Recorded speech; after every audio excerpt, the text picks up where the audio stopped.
public meeting. I'm Brett Benninghoff, Community Outreach Coordinator for the study. All participants have been muted to avoid background noise. Following the presentation, we will take comments and questions online and by phone. We will provide instructions when we get to that portion of the meeting. To turn on closed captioning, select the option from the WebEx menu. If you are currently experiencing any technical issues, you may need to log off and reconnect. Or if you are on a phone, hang up and redial. If you continue to experience problems, please contact WebEx support at 866-229-3239. The format for tonight's meeting is a short presentation followed by a question and answer session. Please note this meeting is being recorded. We are providing simultaneous Spanish language interpretation. There may be additional pauses throughout the presentation. Joining me is Lydia, who is providing the interpretation for us. Hello, Lydia. Thanks for joining us. Hello, my name is Lydia Solis, and I'll be providing the Spanish interpretation. Buenas tardes, mi nombre es Lidia Solís y soy la persona encargada de traducir por esta noche. Thank you, Lydia. I'll give her a moment to change over her audio. Okay, then.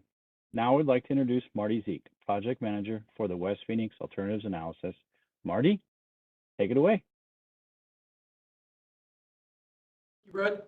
As Brett had said, my name is Marty Zeke. I am the project manager on the Valley Metro side for this study. Joining me is Marcus Coleman from the City of Phoenix, and Marcus will be able to answer any questions related to the city later on in the meeting. As Brett had said, the format for our meeting is a short presentation followed by a question and answer session. And if you hear me pause during any portion of the presentation, it's so we can allow the simultaneous Spanish translation to catch up. All right, thank you. With that, Brett, next slide, please. So what we're looking to do over the course of this West Phoenix project is complete what we call an alternatives analysis. Essentially, this is kind of that early stage planning effort for what could potentially turn into a high capacity transit line. What we look at when we're doing an alternatives analysis is determining the type of transit. So for this corridor, we were looking at light rail as well as bus rapid transit. And then aspects related to where the system will go. So we identified a large area knowing that we saw different characteristics in that area that made it where high capacity transit was likely a good solution. And then narrowing it down from there to identify the specific routing as to where the transit service would make the most sense. Next slide, please. About a year ago, we came to the community for the first time with essentially what I'm going to show you over the next two slides, which is just identifying a study area and then looking at all the different potential ways that we could serve that study area. What we looked at for this study is Central Avenue on the eastern end, and that's mainly to connect in with our existing light rail system. As any high capacity transit service we look to provide, we want to ensure it has that connection to our existing system. On the north end is Camelback Road. Same thing on that eastern portion, it provides that direct transfer to our existing light rail system. And then we continue Camelback all the way west to 99th Avenue, so west of Loop 101. And then on the southern end of the project area is McDowell Road. Two other things I want to point out really quickly before moving on to the next slide are that blue line that kind of looks like an L running down the middle to the right portion of the map. And that is, thank you, Brett, that's the 35th Avenue Van Buren Street planned bus rapid transit corridor that the City of Phoenix is putting together. As we were looking at our different routings and completing this analysis, we wanted to ensure that we provided a direct connection to that line. So there's a transfer between the service that we're studying and that service. The dotted red line on the map, similar idea. That is the I-10 West light rail extension. which goes from downtown Phoenix out along the I-10 corridor, west to 79th Avenue, and then up to the Desert Sky Transit Center on Thomas Road. We wanted to ensure, no matter what our routing looked like, that we provided that direct transfer point between these two projects. Next slide, please. So, for those who were in attendance way back a year ago, this will look very familiar to you. This is what we initially showed the public about a year ago as all of the different alternatives that we put onto the map. So there were 10 total that we started out with. And as you can see, it really goes along pretty much every corridor that we see in this study area. A couple things I'll point out. The east-west bus routes that currently run on Camelback, Indian School, Thomas, and McDowell are not just some of the busiest bus routes in Phoenix, they are some of the busiest bus routes in the entirety of the valley. So we already see a lot of people using transit in this area. And what this project is looking to do is to provide that additional layer. So on top of the existing bus service, providing that additional layer of high capacity service that would run fast and would run at a high frequency. So we wanted to look at all of the different potential options of connecting areas where you have activity centers, where people take transit to, as well as areas of density and housing where people can easily get to high capacity transit from where they live. Next slide, please. The second piece that we were evaluating beyond just the routing to serve this study area is the type of high capacity transit. For this corridor, we identified two potential types: light rail and bus rapid transit. With light rail, you're going to see a few aspects that are specific to this type of service, namely that it has to run in dedicated traffic lanes.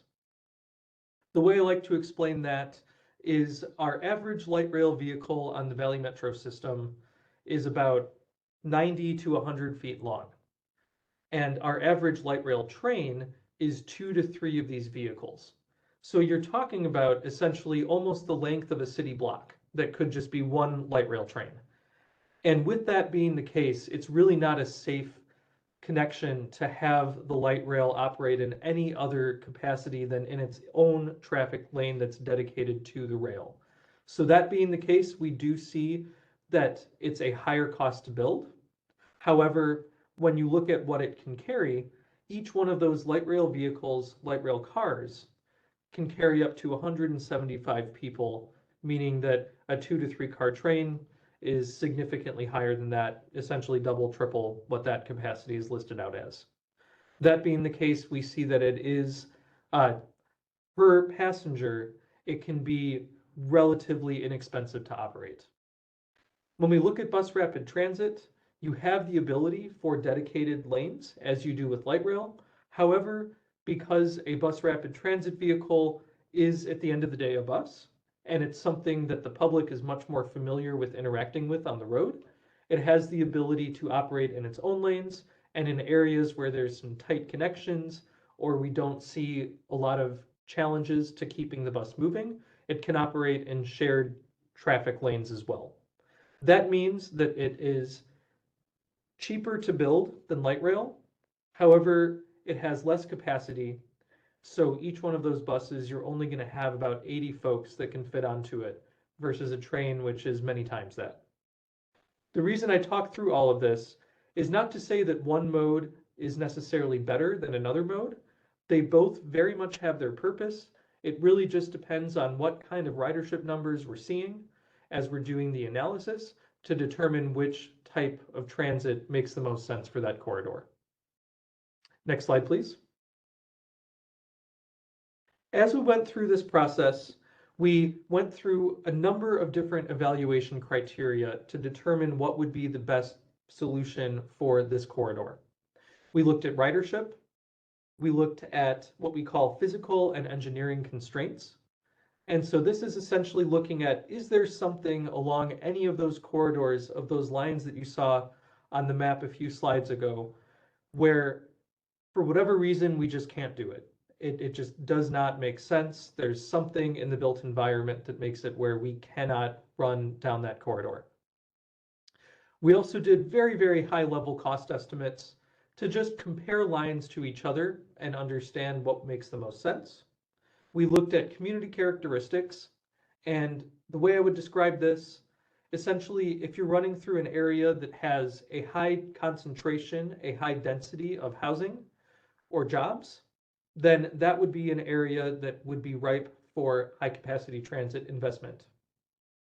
If you're looking at a more rural area, a more industrial area, or an area that does not really have good walkability and connections, that likely is not an area that would have the characteristics to necessarily support high capacity transit in its current state. Community input has been crucial to this process the entire time that we've gone through it. This is our 4th round of going out to the public for outreach, and we ensure that we are reaching different sections of this corridor as we're going out to get input from folks on the western portions of this alignment as well as the eastern portions.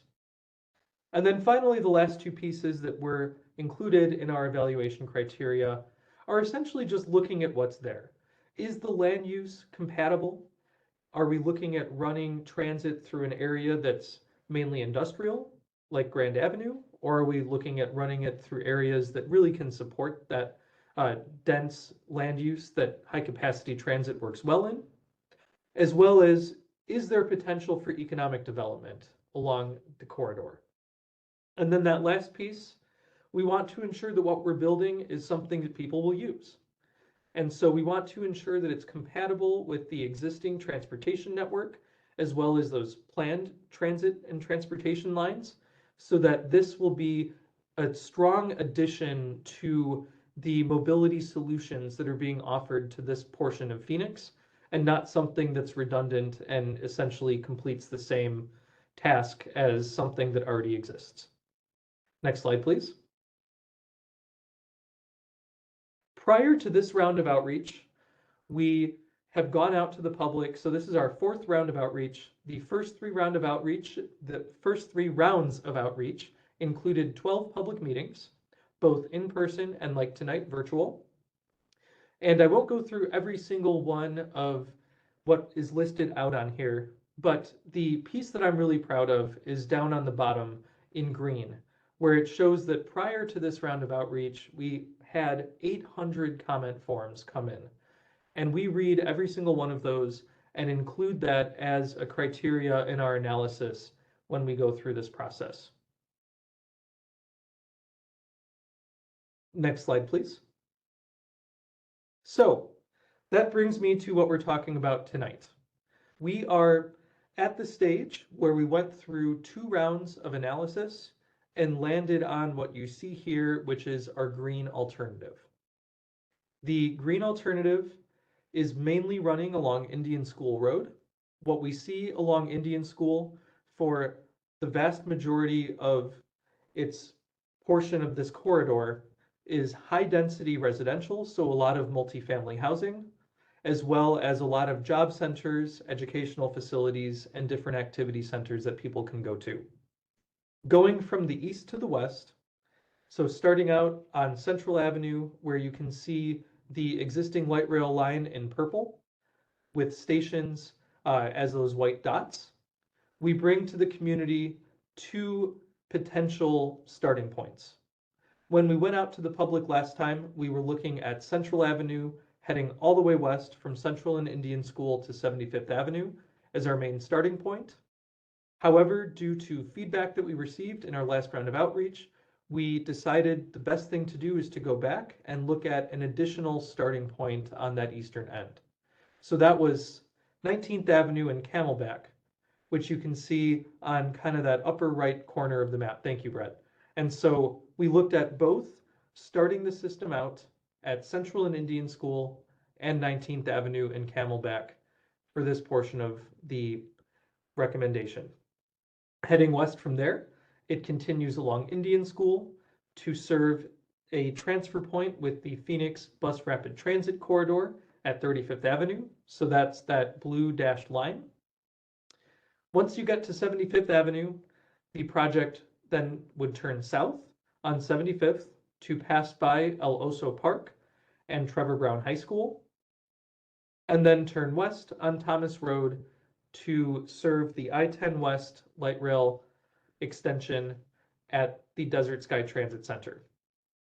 We then identified a potential optional route extension further west along Thomas Road to 91st Avenue, and that is mainly to serve those communities in that area, as well as that growing medical district to the west of 91st Avenue that's anchored by a Banner Hospital. Next slide, please.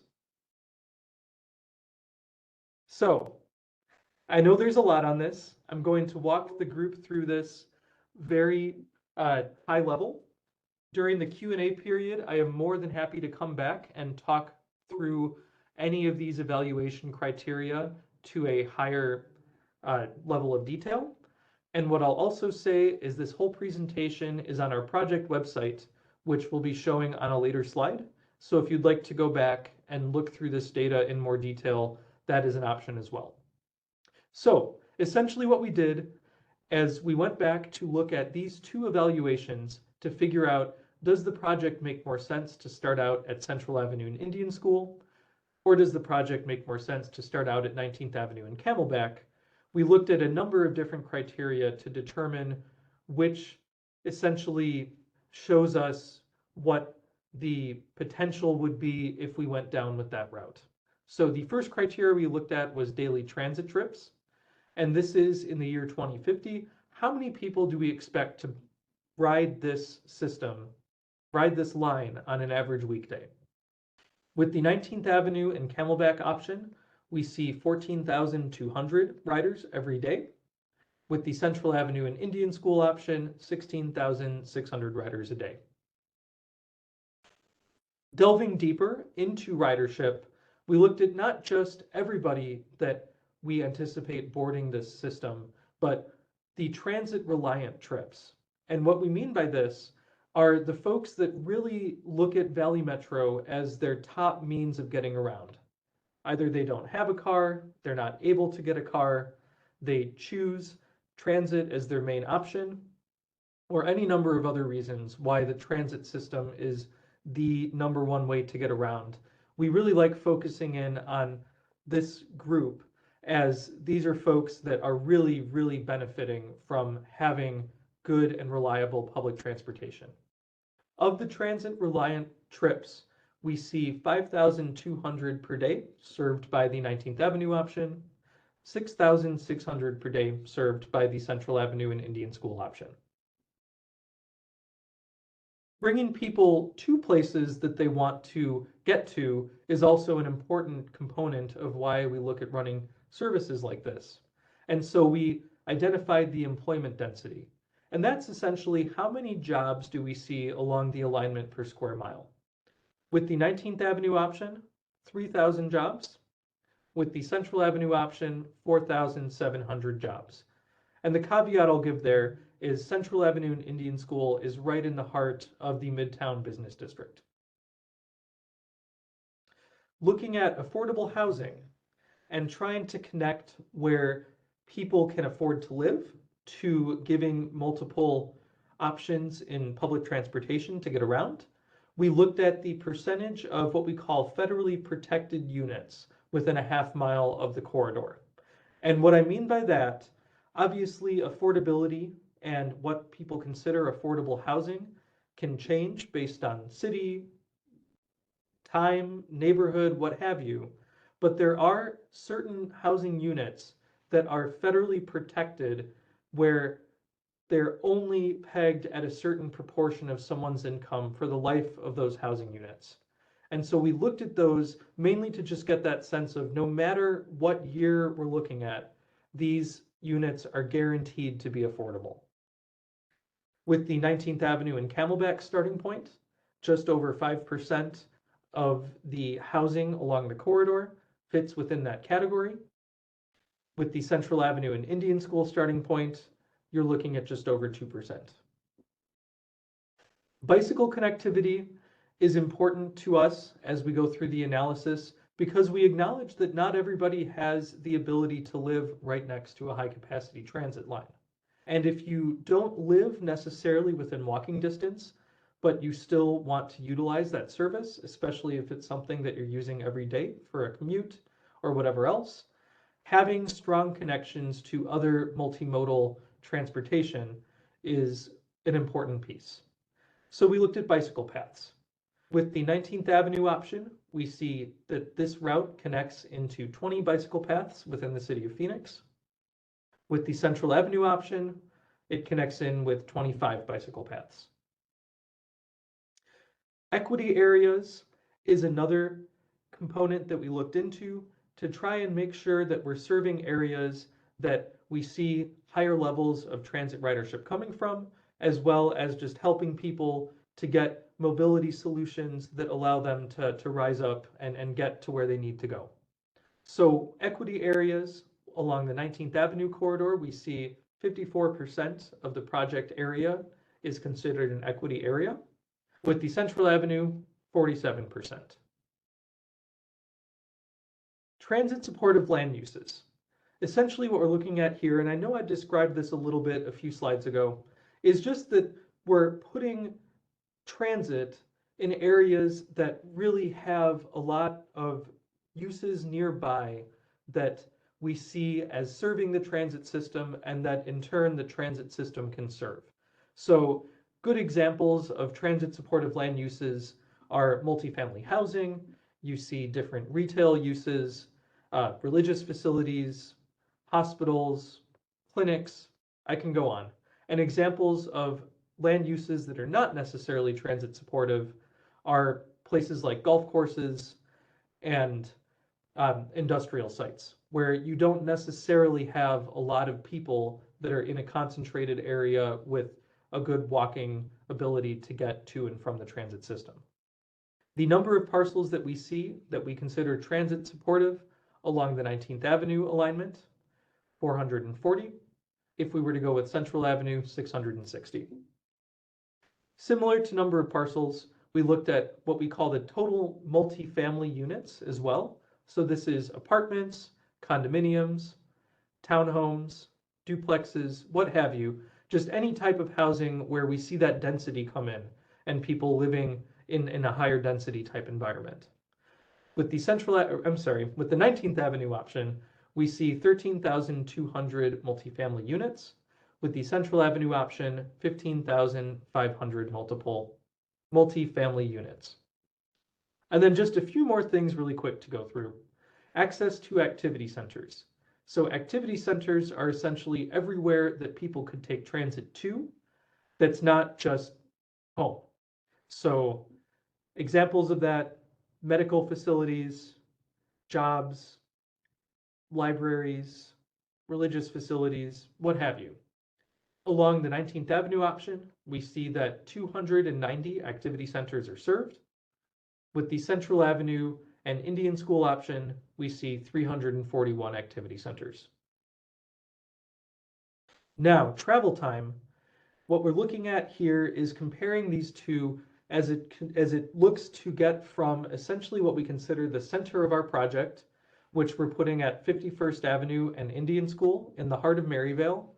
And that's essentially to look at what is kind of that halfway point between the eastern end and the western end. So if you were to board this project from 51st Avenue and Indian School and then try to get to downtown Phoenix, that's what we're looking at as the comparison in this point. I do want to point out that the existing travel time to get from 51st Ave and Indian School to downtown is almost an hour. And what you do to make that trip is you get on the local Indian School bus, Route 41, take it east to Central Avenue, and then transfer to the light rail system to head downtown. So again, for someone to get from 51st Ave to downtown Phoenix, you're looking at almost an hour.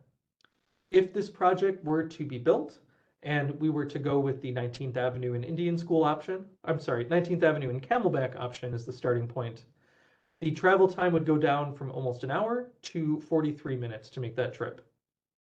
And if we were to go with the Central Avenue and Indian School option, that travel time would go down again from almost an hour that it takes today to 36 minutes. And then finally, the last piece I'll talk through is what we call our crash reduction factor. And that's the number of crashes that we see that could potentially be reduced by implementing the project. What I will say here is that with the light rail system, as we've seen it in the current Phoenix environment, by just adding light rail into a roadway, we see crashes go down. And some of the rationale behind that is along our existing system, you can see that you're essentially putting up a physical barrier between the different directions of traffic.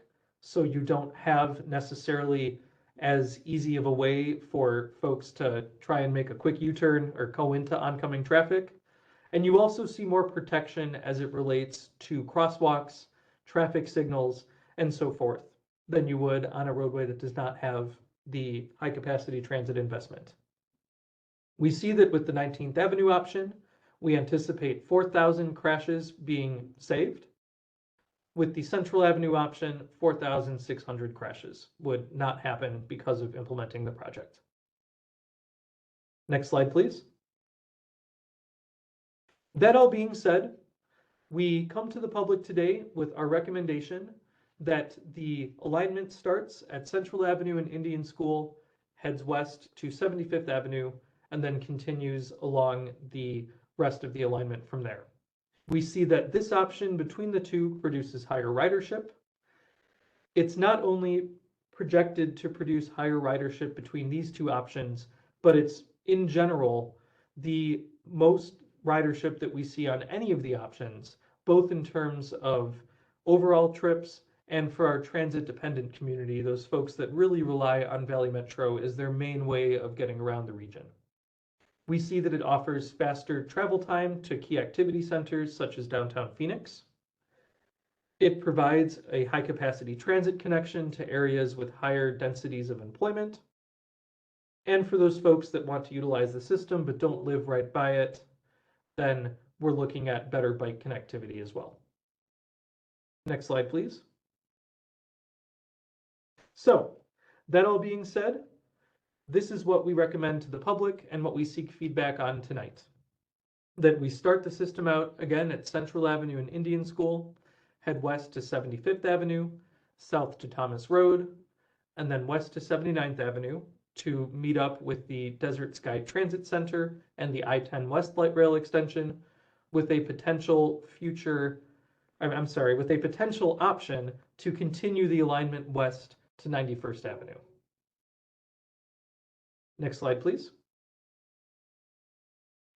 That being said, we are here to answer your questions today, to solicit your feedback, and our next steps would be to bring our recommendation for input and for possible action by the Phoenix City Council. First, by going to the Citizens Transportation Commission, the CTC, late this month, to the City Council's Transportation, Infrastructure, and Planning Subcommittee in late April, and then finally to City Council for potential consideration and adoption in early May. And with that, I am going to turn it back over to Brett to tell everyone how they can ask questions and provide their comments this evening. Thank you. Thank you, Marty. We will now begin the question and answer portion of tonight's meeting. You may ask a question a few different ways.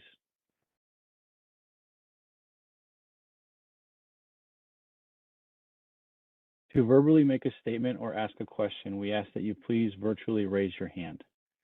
Here's how to do that. For those of you using WebEx through your internet browser, mobile phone app, or your WebEx desktop app, simply follow the instructions on the screen. If you would like to ask your question or make a statement, you can click the raised hand icon. When you are called, the moderator will unmute your mic. When you are finished, the moderator will mute your line, and we ask that you lower your hand by clicking on the raised hand icon again. Again, for those joining us online, these WebEx instructions are showing on your screen.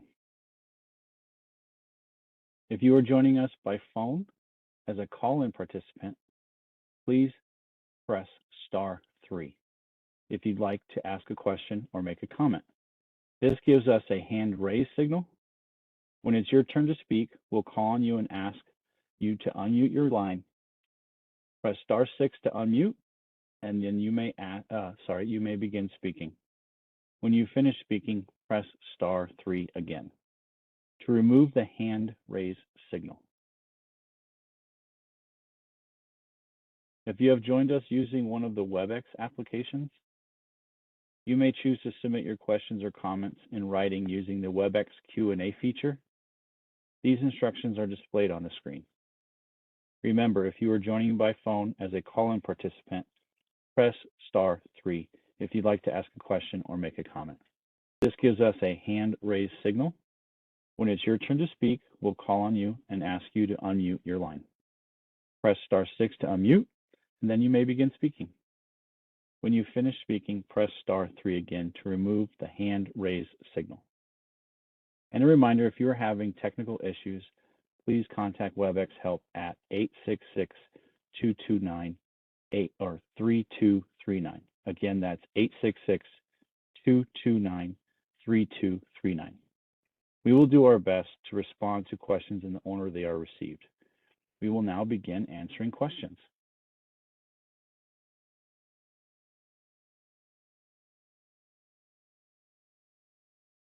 Okay, Marty, I see our first raised hand, and that is Susan.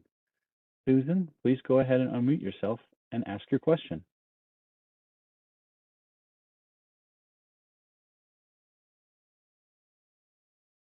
Brett, I think I'm seeing Suzanne. You are correct. I do apologize for that, Suzanne. If you are ready, please go ahead and unmute yourself.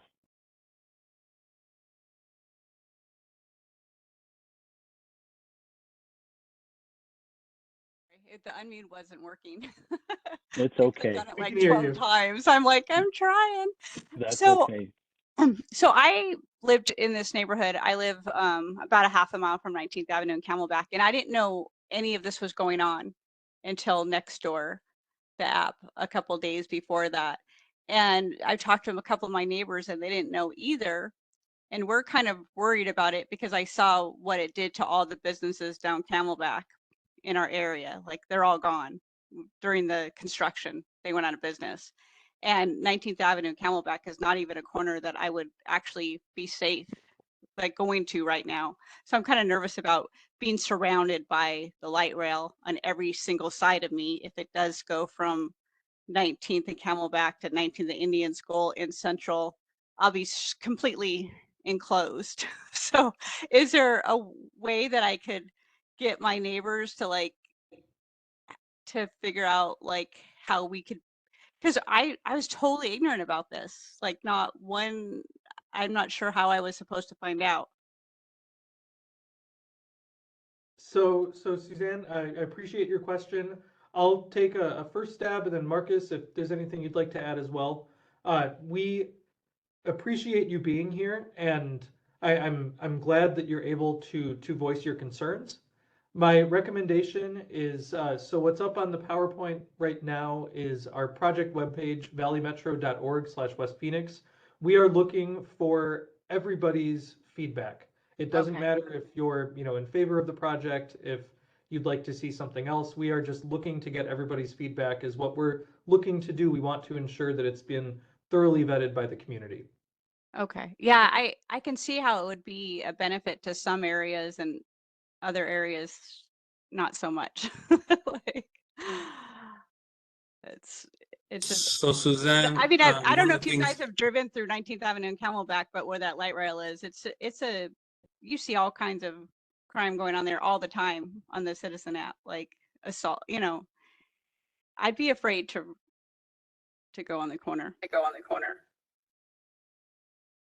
One thing, Suzanne, that I wanted to make sure that we clarified. I think from your understanding from the comment that I got, and I may have heard it incorrectly, but it sounds like you're concerned with being boxed in with light rail on all sides. That's one of the issues, yeah. If we go back to the slide, it's not a situation. We're not looking to have light rail on 19th Avenue between Indian School and Camelback, If you go as back well like as 3 more having. slides,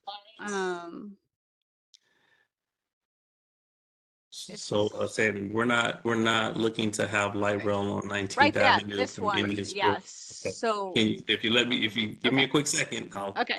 I'll address the question. So we're not looking to have light rail on 19th Avenue between Indian School and Camelback, and light rail on Indian School between 19th Avenue and Central. What you're looking at on this was a analysis that was done on either of those Okay, connecting points. And then okay, the recommendation was to do Indian School to Central. So I just wanted to make sure we had that piece of it clear. okay.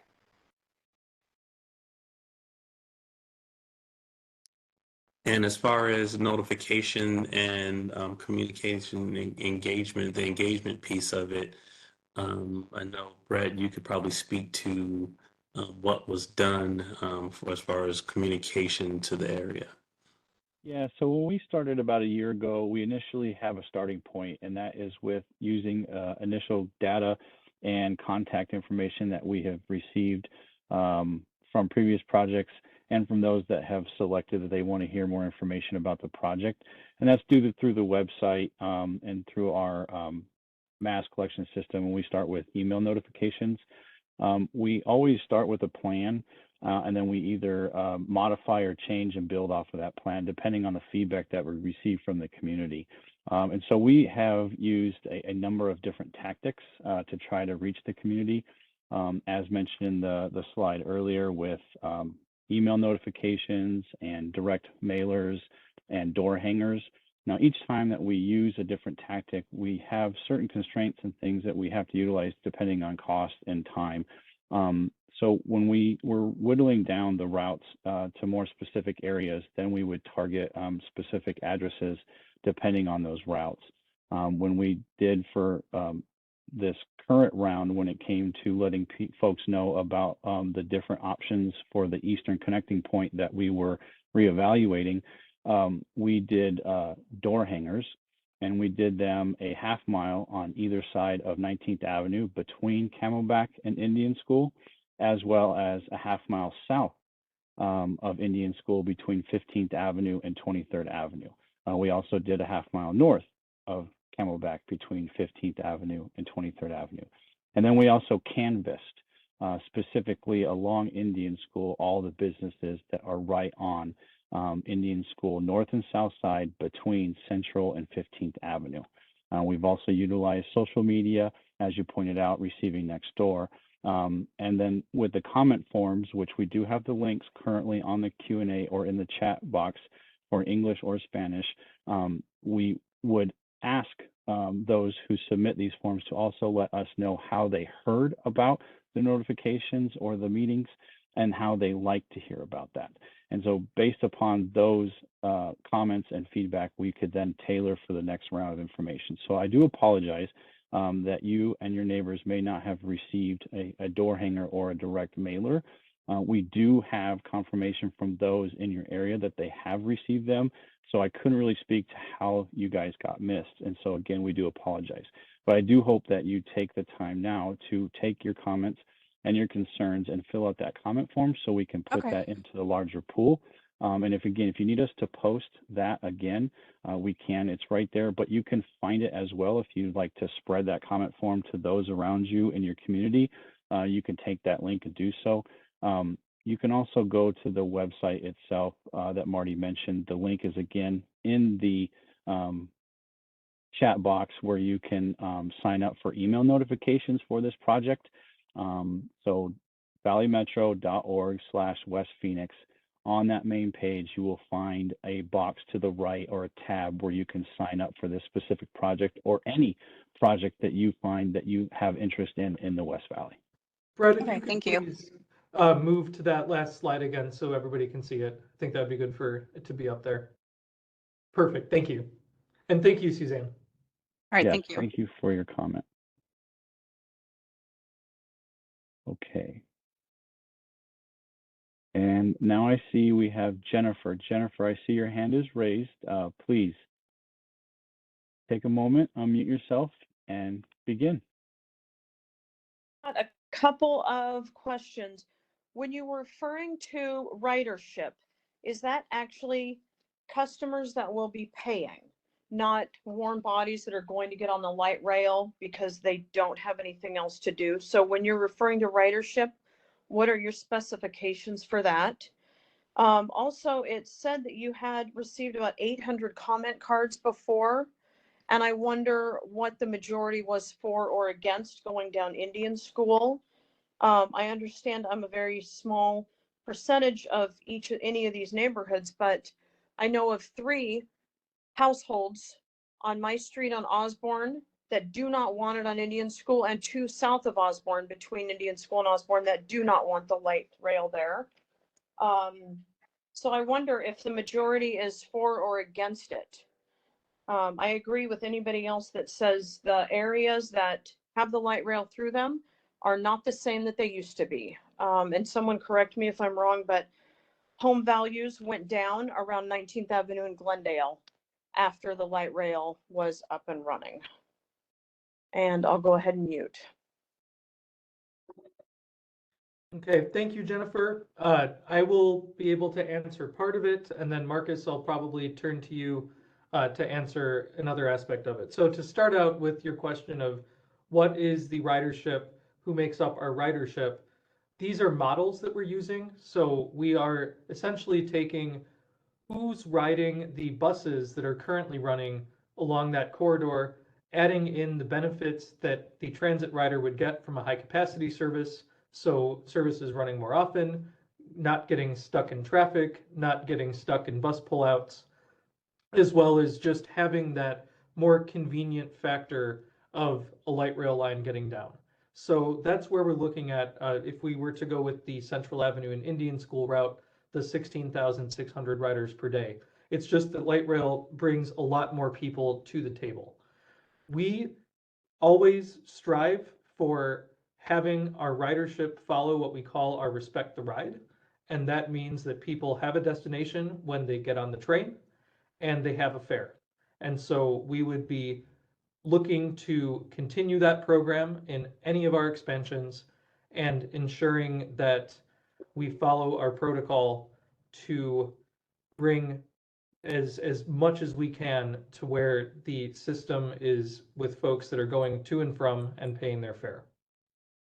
In terms of the second part of your question as it relates to the neighborhoods on both sides of Indian School, I appreciate your comment. And again, I would like to encourage you to go to our website and encourage your neighbors to go to our website. And we can certainly, again, we take into consideration every single piece of comment that we get from the public. In terms of whether the comments have been in favor or against the project, at this point, our comment period is still open. We had 2 in-person meetings last week.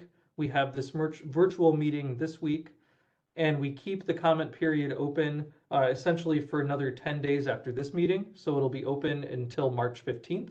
And that's mainly so everyone that attends these meetings is able to get the word out to their friends, their neighbors, whoever it is, and give us the feedback. And at that point in time, we'd be able to make that determination of whether the comments were going to be in favor or against the project.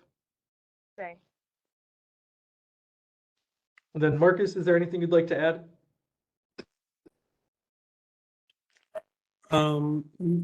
Well, I guess I will add one thing. There was a comment of light rail going into neighborhoods, and a lot of the existing neighborhoods along our existing system right now are not the same as they were prior to light rail being there. I think what we're seeing is multifaceted, what you're seeing right now. We're seeing, as far as specifically light rail, I do want to give some facts when it comes to that. The facts are that for every dollar that we have spent on light rail, we've seen $6 to $7 back in economic development. As far as a trend when it comes to homes, home values have increased and they have outpaced any other area within our city of Phoenix jurisdiction. They have outpaced the equity growth along our light rail corridor. As far as the 19th Avenue area and feeling unsafe there, that's unfortunate that you do feel unsafe there. We've been working very closely with our transit unit from our police department, as well as Allied Universal Security. We have roving security that not only goes to that a park and ride location right there at 19th Avenue and Camelback, but also we have an enhanced light rail security pilot program that we are currently implementing along the 19th Avenue corridor. We're hoping if we continue to see success with that program, that's something that can be duplicated and implemented throughout our system. I understand, I'm not saying that our system is perfect. I'm not saying that things don't happen. But I will say that right now we are seeing things are trending downward. So things are trending in a positive manner as far as calls for service. And that's based on information that we received from our police unit. And so I think that we are starting to make headway. I think some of the programs that we've recently started to implement over the last year are starting to produce fruits. I know that we have to stay diligent with it. This is something that the entire nation is dealing with. Homelessness is not just a city of Phoenix issue; it's a national issue, as well as substance issues are also something that it was a new phenomenon that cities are trying to pivot and deal with and provide services. And so these are things that we're definitely aware of and definitely trying to address. But it is multifaceted and it takes lots of resources, and we're trying to throw as many of those resources as we can and continue to see the trend that we're seeing lately. Thank you for that. I'll just add on top that for anybody that is curious about any of the comment forms and feedback that we received in previous comment periods, those are also posted at valleymetro.org/westphoenix. We have early February, March summary posted, a June summary, and we're currently working on our September, October. And then as Marty mentioned earlier, the current comment period is still open, so we do not have that data currently, but it will be posted in the future. Thank you so much for your questions, Jennifer. Now to our Q&A. We have one question, and this is from the Westwood Village and Estates, and they would like to know, when is the project timeline on this construction starting? So thank you for that question. This project is included in the region's momentum plan that has been a collaboration of the cities throughout this region, including the city of Phoenix, with the Maricopa Association of Governments. Within the momentum plan, this project is listed as being in phase 4, which is construction years of 2041 to 2045.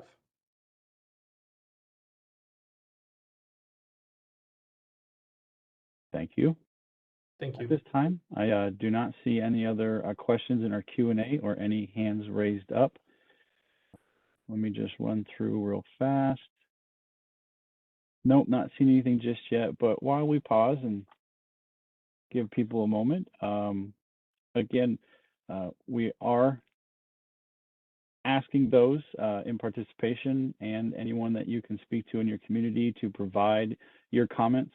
And so again, the links are posted in the chat box, and all presentation materials, past and present, are posted on the project website at valleymetro.org/West Phoenix. And with that, I again am not seeing any questions in the Q&A or any other hands raised. Is there anything you'd like to say in closing, Marty?